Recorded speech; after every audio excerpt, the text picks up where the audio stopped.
തിരുമേനി, എൻ്റെ പിതാവ് ശബരിമലയിൽ പോയിട്ട് വന്നിട്ട് ഇതുവരയ്ക്കും മാല ഊരിയിട്ടില്ല. അദ്ദേഹം പറയുന്നത് ഈ വ്രതശുദ്ധിയോടുകൂടി മുന്നോട്ട് പോകണം, എല്ലാ മാസവും ശബരിമലയിൽ പോകണം, അതുകൊണ്ട് മാല ഊരുന്നില്ല എന്നാണ്. ഇത് ശരിയായ കീഴ്വഴക്കമാണോ?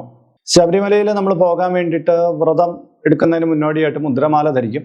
ശബരിമലയിൽ പോയി വന്നതിന് ശേഷം നമ്മൾ ആ മാല ഊരുകയും ചെയ്യും. അതാണ് രീതി. അതിനു വേണ്ടിയിട്ട് ധരിക്കുന്നത് എന്നുള്ള അർത്ഥത്തിലാണ് ഈ മുദ്രമാല ഉപയോഗിക്കുന്നത്.